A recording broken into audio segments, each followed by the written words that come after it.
Either we are there or not, ITSP Magazine still gets the best stories.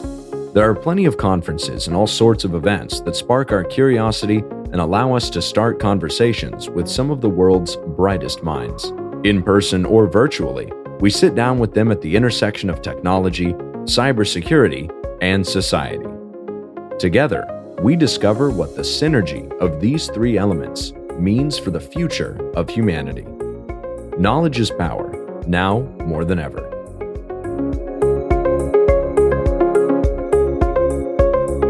All right, everybody, we are chatting here with two people that I wish, to be honest, Shawn, we were chatting in person. Maybe at a cafe, maybe, I don't know, in Lisbon, Barcelona, something. For many reasons. Certainly the pastries are a draw, but it's been far too long since we've seen Shawn and Kika, and I miss them terribly. Yeah, I know. And now we are actually using their eyes, their brain. That's how we roll. And what they experience. We're kind of like, I remember a movie, Strange Days, where we kind of pick into the memories and the brain of people and see what they lived in the past. It was a little weird, a little freaky movie, but that's not our intention today. The reason why we're doing this is because they were at the Smart City Expo in Barcelona, which is where I wanted to be, and I didn't go. So I had to do a few episodes with that. And when we found out that Shawn and Kika were there, like, there you go. We're going to ask them. They saw the cool stuff. Let's hear what's going on. But first, Yes. for those that don't know who you are, a warm welcome to both of you on the show. And maybe we start with Kika. Who is Kika, and then who is Shawn, and what did you see? We'll get there. Thank you, guys. It's been a long time we've been in each other's presence, and you illuminate our days every day when we see you online, at least. My name is Kika Von Klück. I am VP of Research and Innovation for BNS, UEP, and we are analytics and lifecycle management for data. We are the mom and dads of data. And my function here is to find out what's going on in the world of technology, trends, and innovation, so we can inform internally and our clients. Yeah, well, thank you, Marco and Shawn, for having us. And I echo and resonate with Kika's sentiments. I wish we were having this discussion, this chat in person, but doing it remotely will do for now. Plus, Shawn's rocking the New York hat. It's bringing us back to New York City, Brooklyn. I went with the gold to match the Portuguese pastry. So.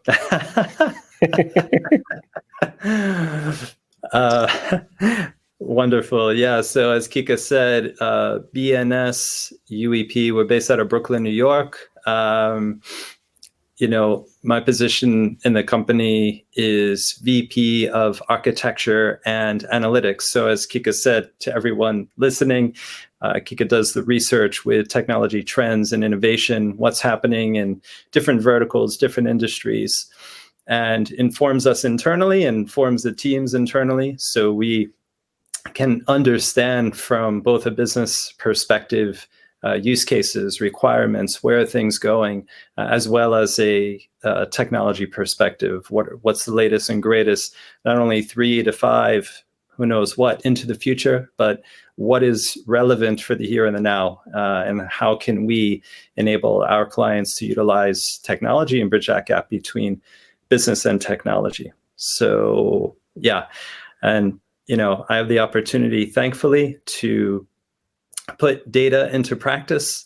So as Kika said, data lifecycle management, we focus on the inventory, the governance, the security, and the monetization of data.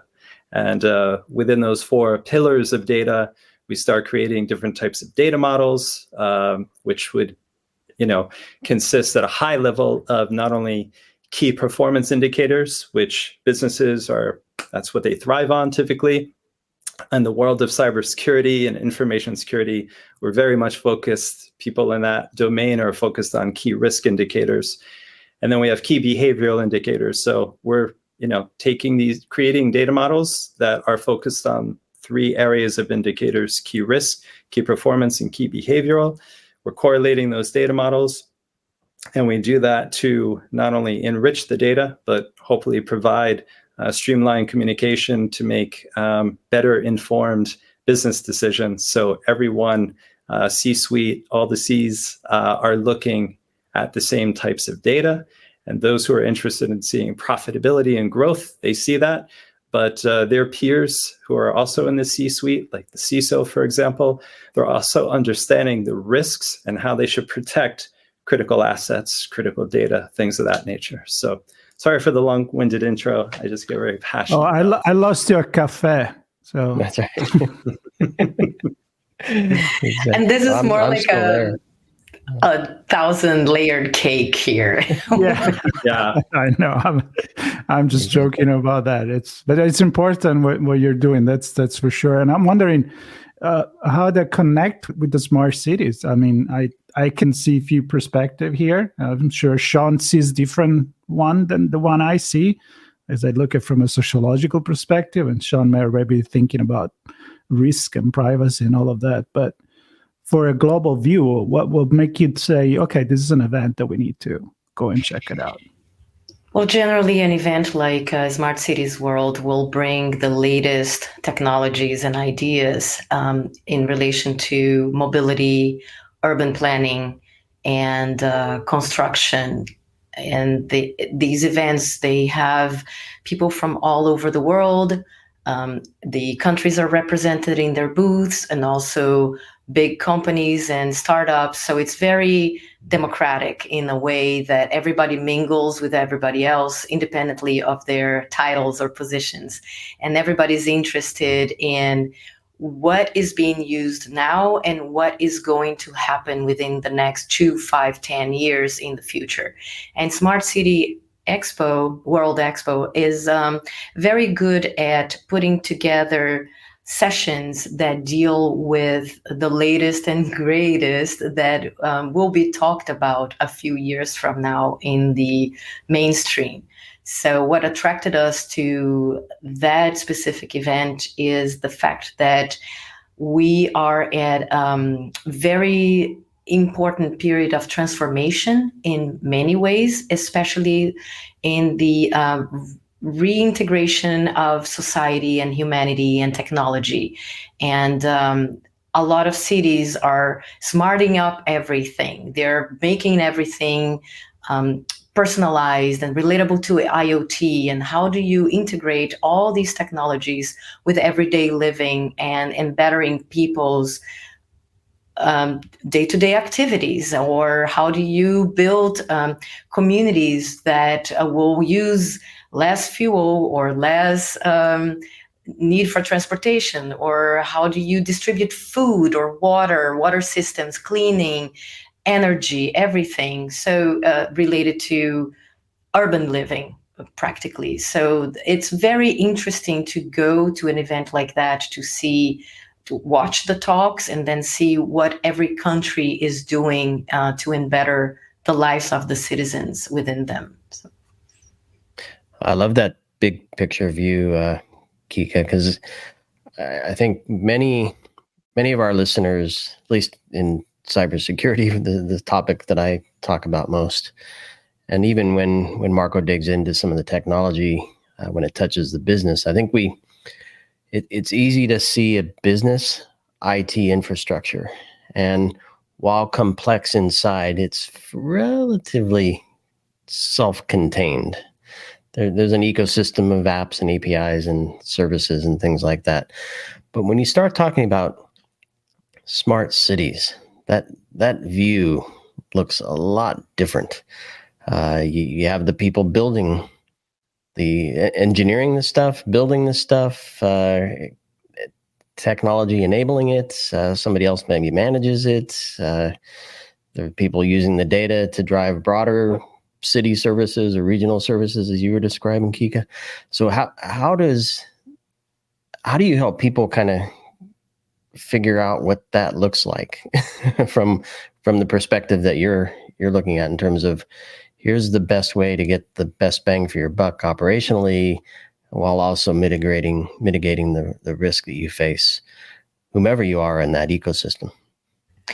One of the things that we notice a lot in events in Europe in general is a conversation about the partnerships of governments and private enterprise. Everybody is talking about how it is a much better way to deal with problems when you have both engaged in solving urbanization and human problems in general in society, because politicians and governments generally change their tune every time they get elected. And private enterprises are only focused on profits, mostly focused on profits. That's changing now with regenerative business models. That's another conversation. But when you have a partnership of both government and private enterprises, you see things happening a lot faster and a lot easier for everybody, I think. And there seems to be less red tape and more understanding of the immediate problems to be solved.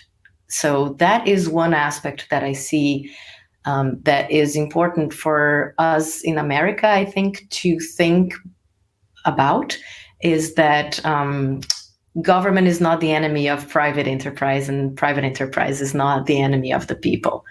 If we all get together, it is much easier to solve a lot of the problems that we think there are no solutions for.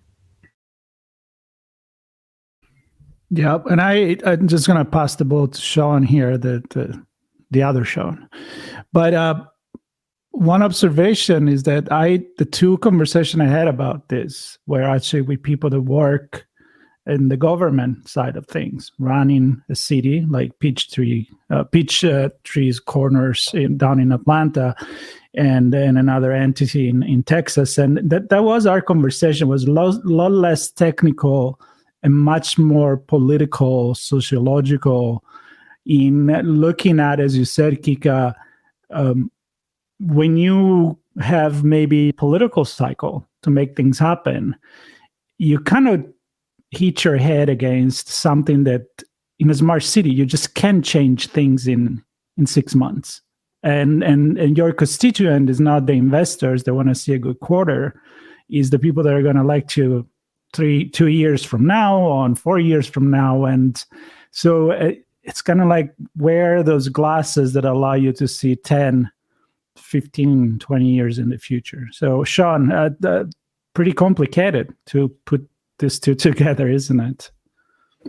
Yeah, it's complicated. However, the three of you have raised, obviously really good points. It's an iterative approach. It's people use the terminology of crawl, walk, run, and it's really, what is that crawl phase? How does the crawl phase look for that specific domain that we're talking about when we're talking about infrastructure and smart city planning?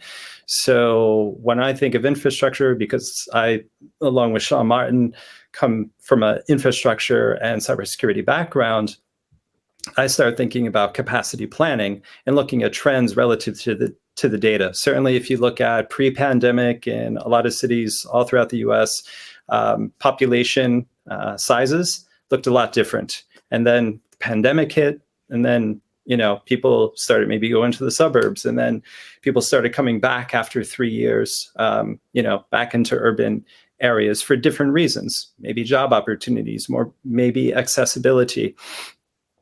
So as consumers and citizens of wherever we dwell, we have to start thinking at that level, that yes, during the day, I may be working for an architectural firm, and I have a lot of responsibility as an architect.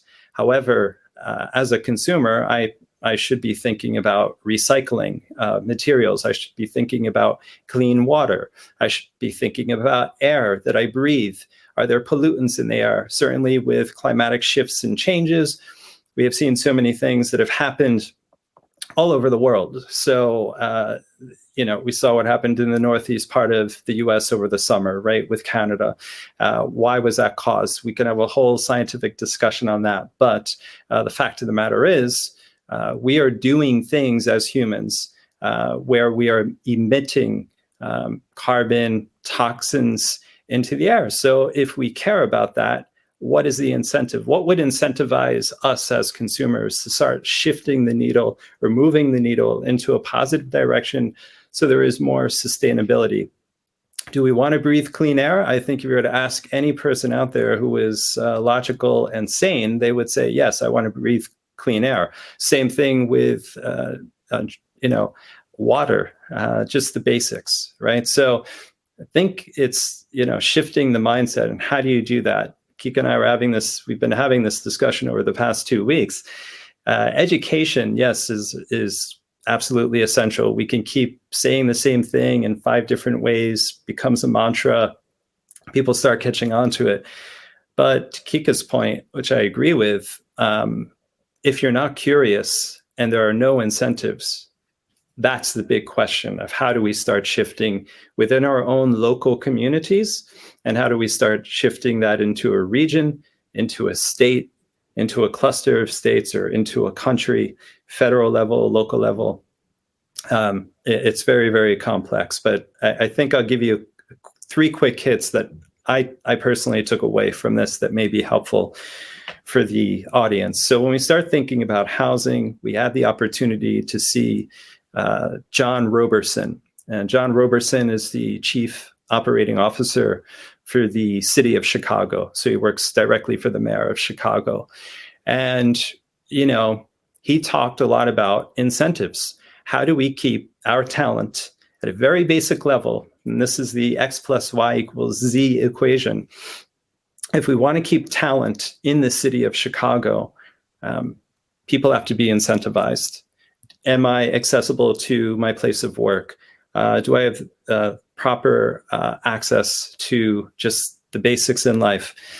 So getting into that whole discussion about mobility. But the other side to that is housing, right? So he was talking a lot about the housing crisis in the city of Chicago. And as Kika stated, it's the city of Chicago working with local private corporations, trying to come together on what is reasonable, what is feasible. Then you have unions as a part of that mix as well, right? So it's constant conversation and what I would say defining those use cases and requirements. In terms of housing, he was talking about building tiny houses out of containers that have been abandoned in shipyards, right?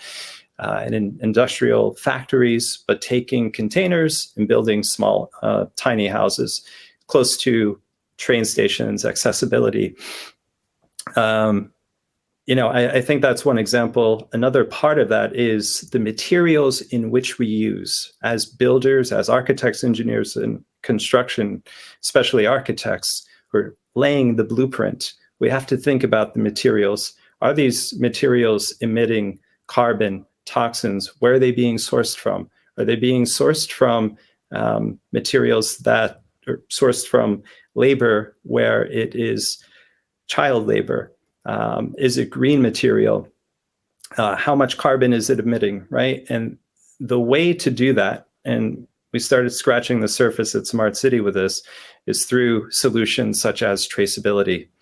So what traceability solutions will do, for example, there's a wonderful company based out of the Netherlands called Cotit, COTIT.eu. What they will do is actually trace not only the materials, the source origin of those materials, where those materials come from, how it's being made, and also the packaging associated with it, with those materials, right? And now we start thinking about the logistics, the supply chain, where is it going? And that is just one tiny component of one data point that spreads into this fully meshed topology. So, those are just a couple of examples. And traceability solutions. What else do we see in architecture? Digital twins and BIM. So digital twins being used for replicating foundations, buildings, structures, so we can look at capacity planning and management, so we can look at the materials that may be going into those buildings. Not only new buildings, but as we've seen all throughout the US, cities where commercial real estate has been abandoned, they're not being occupied. So how do we remodel, refurbish, renovate where it is for affordable housing, education, other forms of this sustainable community? Sorry for going off, but I was very passionate there.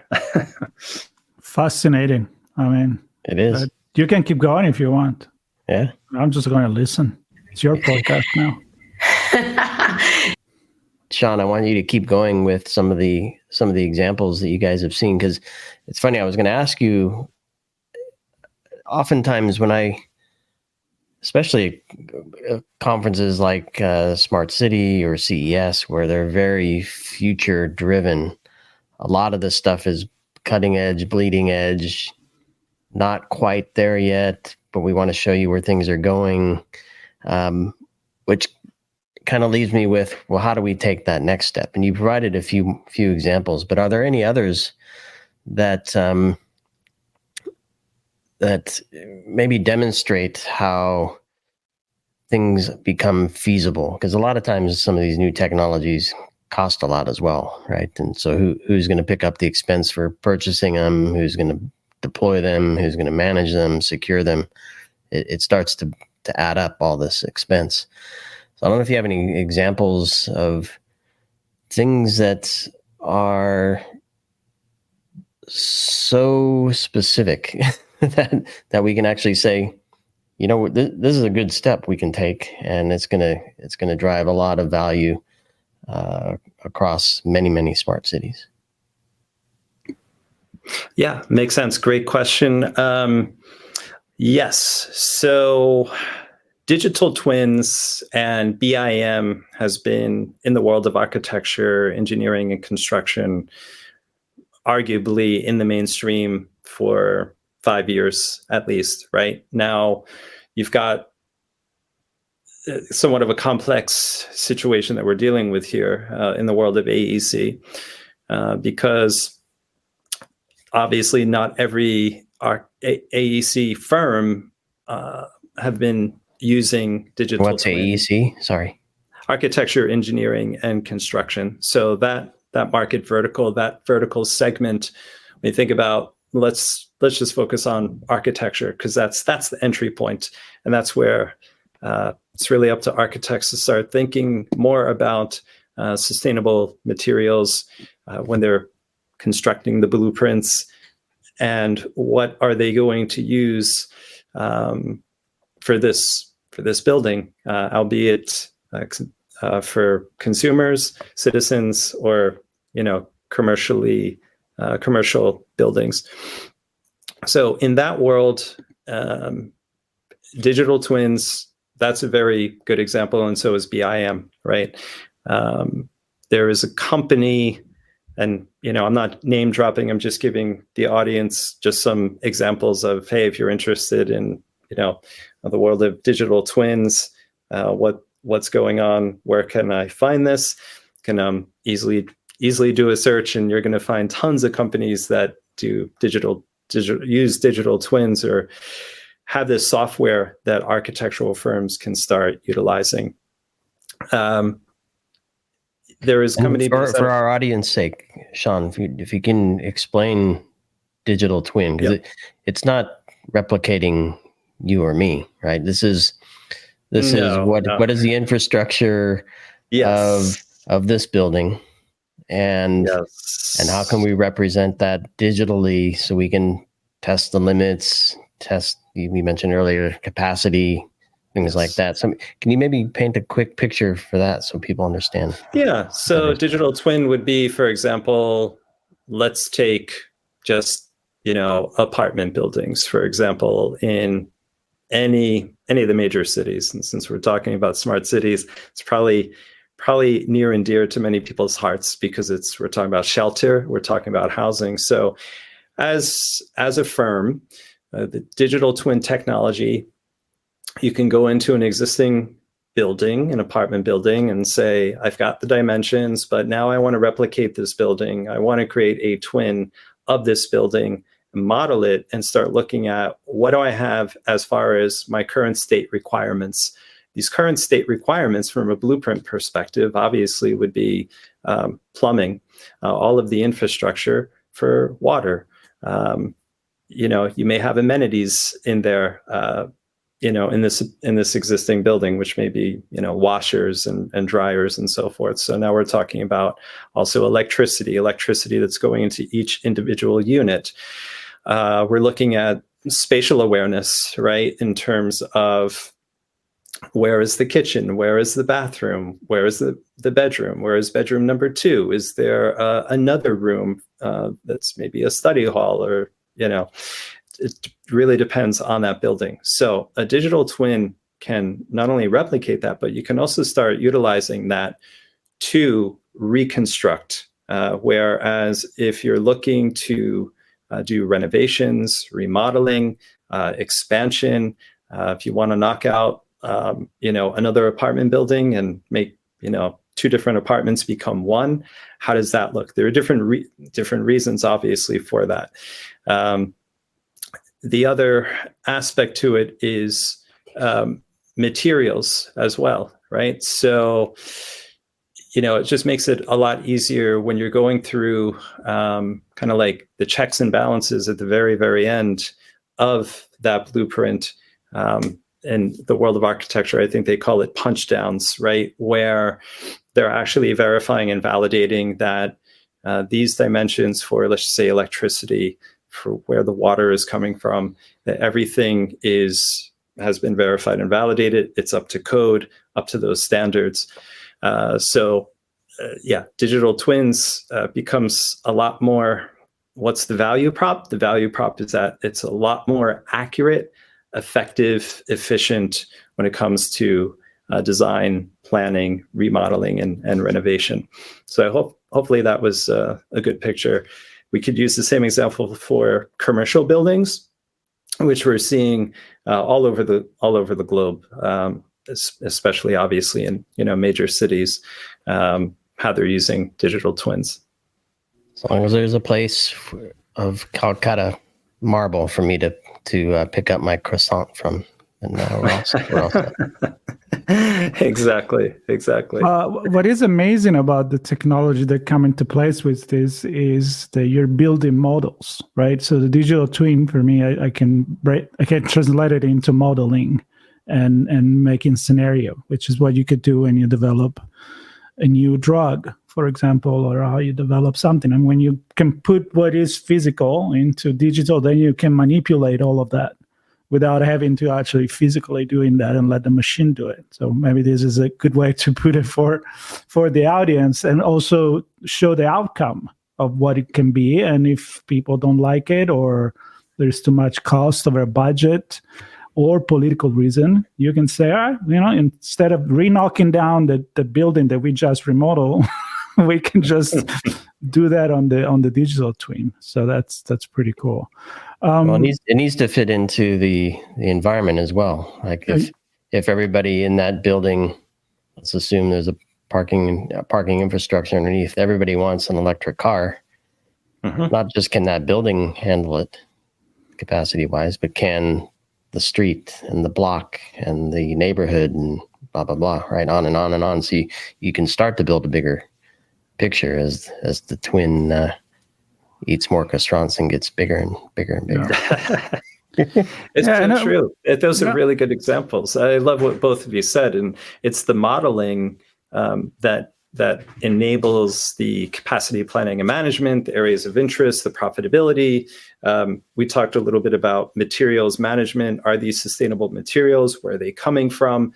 How do we construct this? And the same way we think about models, which if we maybe played with Legos when we were little, it's all these little pieces coming together. Now digital twins accelerates that process, and we can see it a lot faster. It's more visible, it's more tangible. And now we can start rearranging according to, as both of you said, Marco and Shawn, areas of interest. Maybe we're seeing an uptick with electric vehicles in this neighborhood, in this section, in this cluster, and take any neighborhood that we've ever lived in, right? And this is what we're seeing an uptick in. We're seeing an interest in electric vehicles. Do we have enough power in the basement, in the garage, to satisfy these requirements? And again, consumers driving that. I love the idea of models because it also resonates with me for data modeling, right? Mm-hmm. Because these models become different data points that we can start ingesting this data as the planning process is happening. And this is where we can actually ingest the data and start modeling that, because it's great to model. But if you're not ingesting, correlating the data, looking at the different data points, and then outputting that relative to the use cases and requirements, then it's not going to be verifiable and validated, right? And then your numbers in terms of, what are your profit projections, right? They may be skewed. They will be skewed, right? So I love that analogy of models and kind of like the neighborhood clusters. Mm-hmm. This part likes electric, this doesn't. How's that neighborhood that's not interested for whatever reason? Maybe for economic reasons, maybe just for, as Kika mentioned, incentives, curiosity. Maybe this is where carbon credits and carbon incentives as consumers come into play for us, right? So now we're starting to construct these models, not only for interests for local governments and corporations that are involved with this, but we as consumers are now part of this niche word that everyone's throwing around called the circular economy, because it's a complete life cycle and keeps going around and around and around and around. Hopefully we keep evolving and progressing with that and not regressing and deteriorating ourselves, right? So that's the big question. And I think it's a good topic to kind of wrap this conversation, which can go in a lot of different directions. I mean, you were mentioning at the beginning that you had to choose one specific truck path, let's say a segment of the expo, because again, I wasn't there, but I've seen all the talk. I've seen, it's kind of like going to CES, which by the way, we'll be talking to them soon. And it's about everything. You can go to the space, you can go to the health, you can go to the city modeling, the IoT, the cybersecurity, whatever. It's a very complex conversation. But I like I said, to end with this vision maybe that you can have for the circular economy, because I feel it's what is really going to incentive the cooperation between government / politics, also show a quick return to the citizen, because one of the conversation for the city is that it's kind of like when you go to Disneyland, right? Everything a lot happened in the backstage, but for you, going through is just fun and game, unless something goes really wrong. But there is so much going on in the backstage. And so you got to show the citizen that all this budget, all this dedication, it's also going to, in a way, produce certain results right away. And I think if you create this economy, you can actually see it right away. What's your thought on that? I love that and totally agree. When we talk circular, it doesn't, again, these are just buzzwords, and people who are in the industry and we're having this conversation now, well, that's all well and good, but how is it applicable? How is it usable? How is it meaningful for me as an individual consumer, for my next door neighbor, for families, for anyone who is really just trying to live, right? And I think you really hit on a good point there, Marco. So here's an example. We chose the architecture, it's called the Tomorrow Building. And I said, why do they call it Tomorrow Building? Because we're here and now. Let's call it the Now Building, right? To Shawn Martin's point, because we need to start making incremental changes now. The pie in the sky is all well and good, but let's get down to it, and how do we start moving things forward? So we chose the Tomorrow Building track. It was very, very insightful. I mentioned John Roberson from the city of Chicago. Found that very, very interesting to start seeing this convergence between commercial and consumer. As Kika mentioned, the public and private sectors trying to work together. But I wanted to add in terms of, circular, and what that really means is, water management. What are we doing for water management, water retention, desalination? Kika mentioned the blue economy, right? Water is becoming, more and more sparse. There are areas of this planet that are just becoming drier and drier. Accessibility to water. So just thinking about that more and more. We also saw the city of Cascais being represented there, and in Portugal. Cascais, for those who don't know, is in Portugal. So talked about incentives for the community.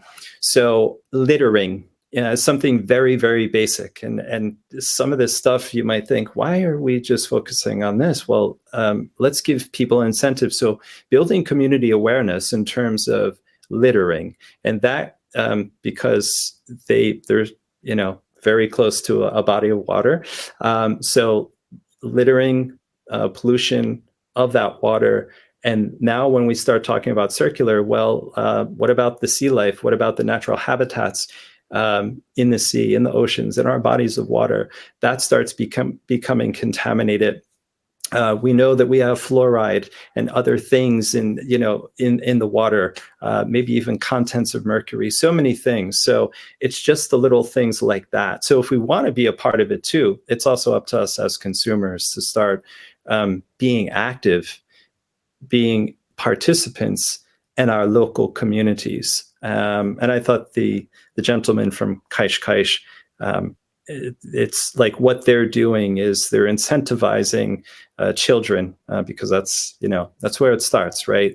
Incentivizing the children, the families, to be a part of the community and spread awareness in a fun way, and not just like this boring, this is what you should or should not do, but making it very artistic, making it very creative. And when we use art and creativity, the possibilities expands, our imaginations, right, expand as well.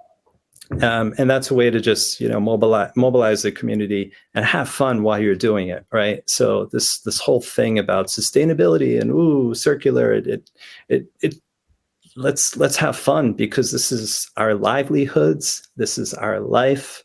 And I think one of the things that we saw on a consistent level, and the majority consensus, was so easy to sit back and just like say, hey, you know what, the earth is more powerful than any human. The earth is going to do whatever it wants to do. Well, that's just like, that's complacency. Why wouldn't you want to do something? Why wouldn't you want to have clean air? The air could be cleaner for you, your children, your grandchildren, for your community, for us as a human population. Why wouldn't we want to change it, right? So it's just like these basics. And then lastly, I would like to quote this talk that I caught, Building Future Cities Through Design Tech. And we could change that future cities to say building cities for the present with design tech. And I was able to catch Natalia Oliveira, partner and director at ESE. And she said, as architects, you are reducing energy costs and carbon footprints on the building. You are not going to need as much energy to warm or cool your house. So with a technology like BIM, you can, and digital twins, you can actually model and predict to see how the materials will affect the energy use, right? So now we're taking a psychological shift in the materials that we had been using because of maybe costs, as Shawn and Marco have mentioned, right? But those materials that are more sustainable, less of a carbon emission, are becoming more cost effective for architecture, engineering, and construction firms. So you want to build an apartment that consists of glass, for example. Well, let's think about how the sunlight is coming in, the different angles. I'm not an architect in that sense, but you can see where all of this is going. Then we can start predicting how we design the shades, right? And exterior buildings and facades, more and more architectural firms obviously are thinking about these things and putting this into practice. So materials management, water management, pollution, littering, and not in the smart cities, but as we all live through life, these little epiphanies and affirmations occur. Seeing, just more and more programs out there on packaging materials and keeping our bodies of water clean, because this is what it's all about. That's the circular economy. Love it. And the culture doesn't change overnight, right? It's the person at a time, moment in time. So final word from you, Kika, as we wrap up here. One of the themes that was most prominent throughout the conference was co-creation. And also, when you engage citizens in a project, they will donate the data and they will do the data correlation themselves. They want to make sure that what you're telling them is the truth, and they will participate in the building and creation, renovation, and living of spaces together with whoever is building them. So the other thing about digital twins is predictability. So when citizens are participating in projects throughout their city, they will facilitate the models that will predict floodings, that will predict storms of all kinds, that will predict where do we need less cars or more urban transportation or more bicycle lanes. So people will build together with you. And it's up to whoever is building the city, the buildings, the facilities, to engage people and to make them curious enough to be together in this collaborative effort, which is a society, So that was, to me, one of the most impressive things, is that if you have engagement that is through positive ideas and not through complaining, you will get much better results in order to build more sustainable and lasting projects. It's a long-term vision instead of just focusing on the profitability of projects.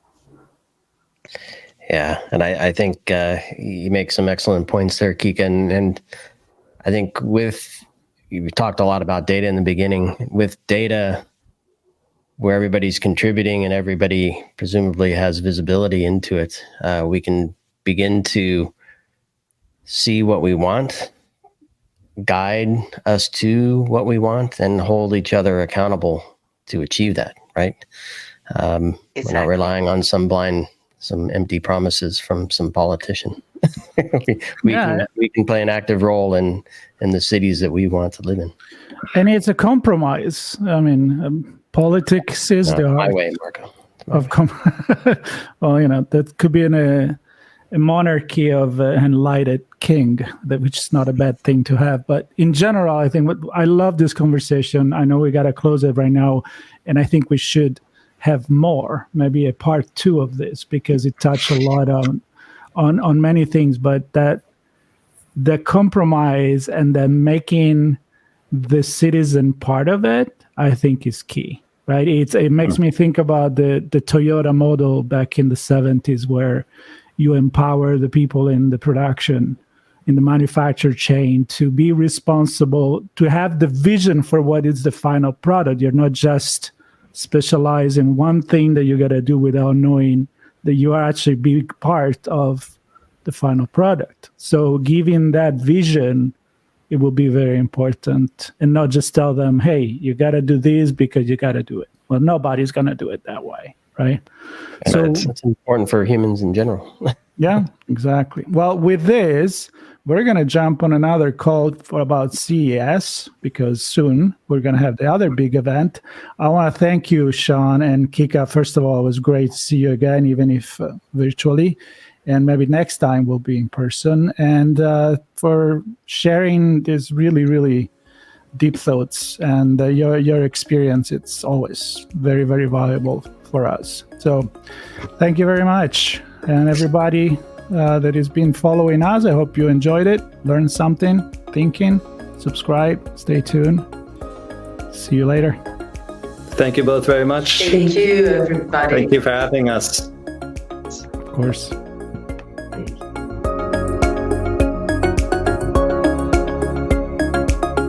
We hope you enjoyed this episode of our on-location conversation. If you learned something new and this podcast made you think, then share itsbmagazine.com with your friends, family, and colleagues. If you represent a company and wish to associate your brand with our conversations, sponsor one or more of our podcast channels. We hope you will come back for more stories and follow us on our journey. You can always find us at the intersection of technology, cybersecurity, and society.